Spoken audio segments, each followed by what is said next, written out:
Assalamualaikum semua kepada mereka yang telah join kelas CPR saya secara online ataupun face to face. Kalau anda takut anda terlupa, saya kongsikan video ini supaya anda boleh tengok daripada masa ke semasa untuk kita refresh balik agar kita boleh bertindak dalam waktu kecemasan dan kita sentiasa ingat. So, saya ulang satu persatu seperti yang kita belajar tadi. 8 step. Step yang pertama, bila kecemasan, check for danger. Pastikan selamat untuk kita sebagai penyelamat dan juga mangsa.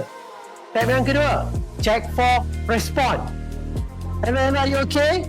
Hello, are you okay?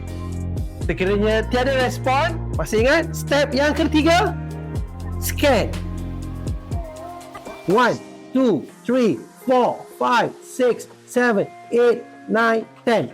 Lihat pergerakan dada. Kepada healthcare professional, doktor, nurse, MA, paramedik, dentist, ingat, sambil melihat pergerakan dada, anda juga perlu periksa nadi.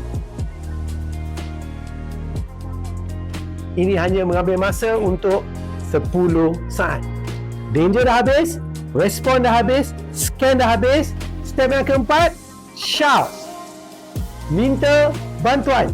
Kecemasan dengan 3 langkah mudah. Yang pertama, appoint. Abang yang pakai baju merah. Yang kedua, hubungi 999. Dan yang ketiga, sila dapatkan alat AED, Automated External Defibrillator. Macam mana sekarang, tuan-tuan? Masih ingat? Danger, respond, scan, shout. Alhamdulillah, semua orang masih ingat. So, kita pergi step yang kelima, iaitu compression. Untuk compression, seperti dalam kelas, kita perlu mencari tempat tekanan yang betul. Kemudian, untuk tekanan, cari tempat tekanan, letak 2 jari, kemudian letak tapak tangan, lock. Pastikan anda memberi 30 tekanan dan pastikan tekanan itu push hard, push fast dan terdapat chest recoil. Pastikan anda berada dalam kedudukan yang betul.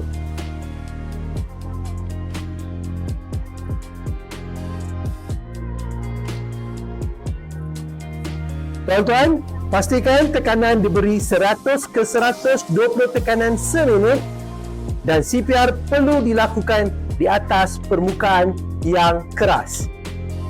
Selepas habis 30 kali tekanan, step seterusnya adalah airway, buka saluran pernafasan. Teknik buka saluran pernafasan adalah head tilt, chin lift. Dan lihat dan beri tumpuan. Head tilt, chin lift. Kemudian B adalah breathing. Beri 2 hembusan. Cara untuk memberi hembusan,